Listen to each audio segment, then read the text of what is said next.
Java programming language में methods की बात करेंगे आज।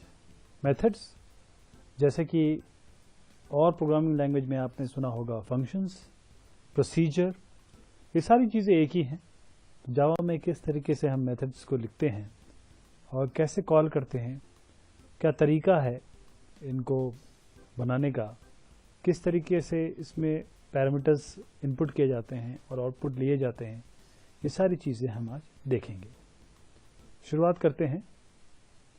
फाइल न्यू प्रोजेक्ट बनाएंगे नेटबीन्स IDE में, जावा एप्लीकेशन रखते हैं इसे। यहाँ पर आप अपने हिसाब का नाम दे सकते हैं, जैसे मेथड्स, और यहाँ पर मेन क्लास बना दीजिए, फिनिश कर दीजिए। इसके बाद अब आपके पास एक मेन फंक्शन आ जाएगा, और जैसे आपके पास ये मेन फंक्शन आ गया, यहाँ देखिएगा हमारे पास जो क्लास हमने बनाई वो मेथड्स बनाई और ये मेन फंक्शन आ गया। तो सबसे पहले हम बात कर लेते हैं इस मेन फंक्शन की। देखिए एक क्लास है मेथड्स, ये क्लास है मेथड, और जिस तरीके से हम एक जावा प्रोग्रामिंग लैंग्वेज को ऑब्जेक्ट ओरिएंटेड प्रोग्रामिंग लैंग्वेज मानते हैं, इस पर्टिकुलर क्लास में हर चीज़ क्लास में लिखी जाती है। तो क्लास के अंदर या तो आपके पास बिहेवियर्स होंगे या फिर आपके पास डेटा मेंबर्स होंगे। तो जो बिहेवियर है, एक बिहेवियर, मेन भी एक बिहेवियर है। मेन कुछ अलग नहीं है, main is also function. Main देखिए, मेन के पहले 3-4 चीज़ें लिखी हुई हैं, मेन के बाद 2-3 चीज़ें लिखी हुई हैं। मेन जो है वो एक फंक्शन है, ये इनपुट लेता है ये सब चीज़ें, और जब ये आउटपुट देता है आपको तो वॉइड देता है। वॉइड का मतलब होता है खाली, कुछ आपको आउटपुट नहीं देता है। स्टैटिक, इसका भी एक 2 एस्पेक्ट है कि पूरे प्रोग्राम में केवल एक ही मेन रहेगा, और दूसरा यह है कि मेमोरी के लिए कि एक ही इंस्टेंस बने। दूसरा यह है कि पब्लिक, कि सब लोग इसको एक्सेस कर सकें, चाहे आप क्लास हो, सब क्लास हो, इसके लिए ये पब्लिक दिया हुआ है। लेकिन मेन चीज़ है फंक्शन क्या है। जैसे मान लीजिए आपको एक घर बनाना है, आपने एक कॉन्ट्रैक्टर को बुलाया, उसको बोला कि देखिए मैं आपको इतने पैसे दूंगा, आप मुझे घर तैयार करके दीजिए। तो जो आप वो पैसे देंगे ना उसे, वो ये होगा, ये जो इसके अंदर है, और जो वो आउटपुट देगा वो यहाँ पर आएगा। तो ये रिटर्न टाइप है, जो घर देगा आपको, जो पैसे दे रहे हैं वो अब इसके अंदर आएगा। तो इनपुट यहाँ जाएगा, आउटपुट यहाँ पर आएगा। बाकी ये सब जो चीज़ें हैं इसमें एक्सेस मॉडिफायर, एक्सेस स्पेसिफायर, ये सब चीज़ें आती हैं। मेन मुद्दा आपका इनपुट और आउटपुट का है एक फंक्शन के तौर पे। तो क्या करते हैं कि एक छोटा सा प्रोग्राम लिखेंगे, इसमें हम स्क्वायर निकालेंगे वैल्यूज़ का।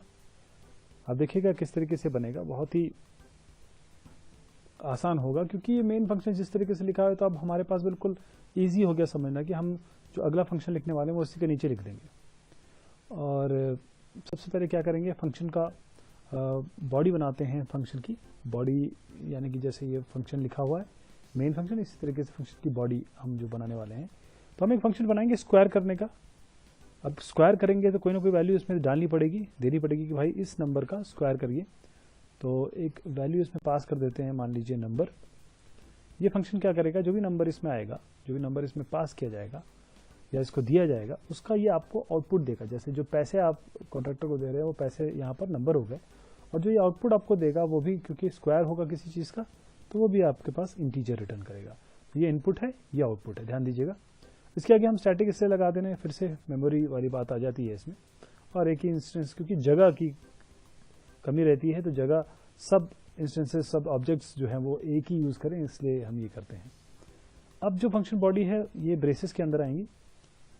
ये जो ब्रेस है इसके अंदर आप वो चीज़ लिखेंगे जिसे हम फंक्शन के स्टेटमेंट्स कहते हैं या फंक्शन की बॉडी कहते हैं। तो यहाँ पर हम ज़्यादा कुछ ना लिख के, क्योंकि फंक्शन कुछ रिटर्न करेगा। जैसे आपने पैसे दिए तो घर वापस हुआ ना, इसी तरीके से नंबर दिए तो ये आपको स्क्वायर रिटर्न करेगा।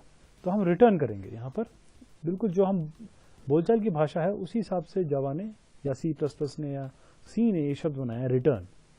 तो ये रिटर्न करेगा, आपको क्या रिटर्न करेगा।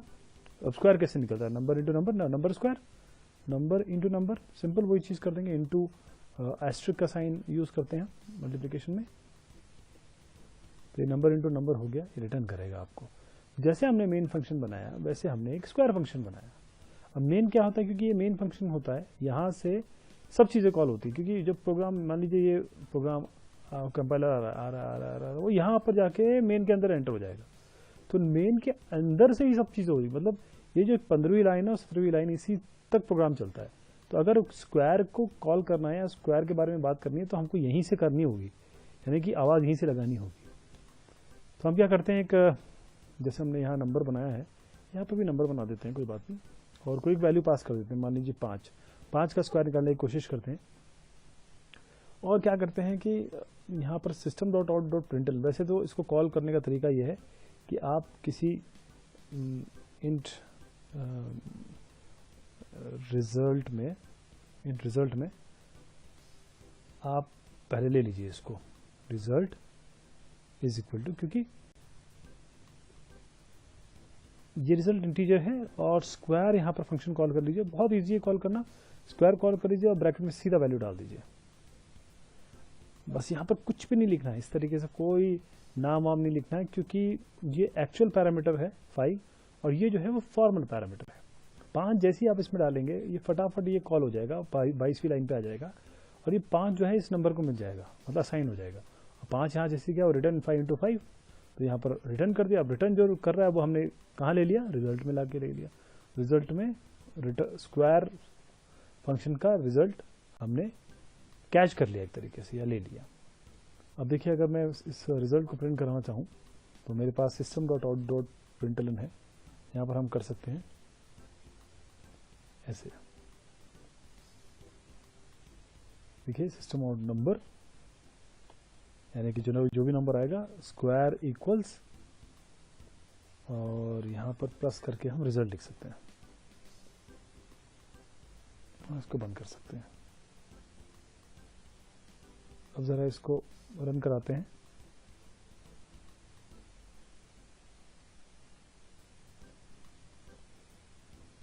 ये जो फंक्शन का काम हुआ है, देखिए 5 स्क्वायर इक्वल्स 25।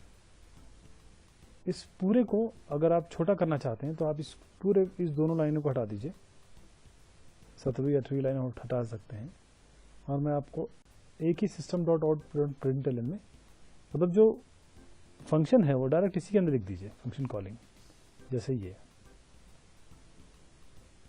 देखिए नंबर स्क्वायर इक्वल्स, यहीं पे मैंने फंक्शन को कॉल कर लिया। इसे फंक्शन कॉलिंग करते हैं, ये फंक्शन कॉल हो रहा है ये फंक्शन की, इसको हम डेफिनेशन कहते हैं। यहाँ पर हम डिफाइन कर दिया ना हमने, और एक मेथड्स के अंदर जो भी फंक्शन आएंगे वो सारे इस क्लास के अंदर लिखे जाएंगे, अलग अलग फंक्शंस। जैसे मैं आपको एक छोटा सा उदाहरण दे दूं कि एक फंक्शन और लिखते हैं हम, इसी फंक्शन को मैं कॉपी पेस्ट कर देता हूँ। देखिएगा आप कितना आसान है। आपने स्क्वायर निकाला ना, अभी हम क्यूब निकाल लेते हैं। नाम क्या करना है, इसको क्यूब कर दीजिए, और आप जानते हैं कि क्यूब कैसे निकलता है, बस आपको 1 इंटू नंबर और कर देना, मतलब 3 बार नंबर का गुणा होगा, तो ये number into number into number, ये आपको रिटर्न कर देगा क्यूब। और आपको क्या करना है, मैं इसको कॉपी पेस्ट कर देता हूँ, तो कितना आसान है, स्क्वायर इक्वल्स है ना, इसको क्यूब कर दीजिए बस, और यहाँ पर फंक्शन का नाम लिख दीजिए क्यूब, और बस इसको चला दीजिए। क्यूब जो है ये छोटा है, बस इसे चला दीजिए। आप देखिएगा कि आपके पास 5 स्क्वायर इक्वल्स टू 25 और 5 क्यूब इक्वल्स टू 125। बेसिकली अगर मैं आपको एक नक्शल में कहूँ तो फंक्शन जो होते हैं, मेथड्स जो होते हैं या प्रोसीजर जो होते हैं, ये आपके काम को विभाजित करने में होते हैं, क्योंकि एक आदमी एक प्रोग्राम सारे काम नहीं कर सकता। अगर एक काम करता है तो उसको हैंडल करना बहुत मुश्किल हो जाएगा। तो आप अपना काम जो है आउटसोर्स करते हैं, आप अपने डिफरेंट फंक्शंस बना के उनको काम आउटसोर्स कर देते हैं कि देखिए भाई आप फैक्टोरियल निकाल के दीजिए, आप क्यूब निकाल के दीजिए, आप डिफरेंशियल इक्वेशन सॉल्व करके दीजिए। ऐसे सर अलग बना दिए और जो रिजल्ट है उनको कंबाइन करके मेन क्या करता है, एक्यूरेट रिजल्ट देता है। तो होप कि आपको फंक्शन के बारे में थोड़ा सा बहुत आइडिया लग गया होगा जो आपको प्रोग्रामिंग लैंग्वेज में। बहुत शुक्रिया, बहुत मेहरबानी।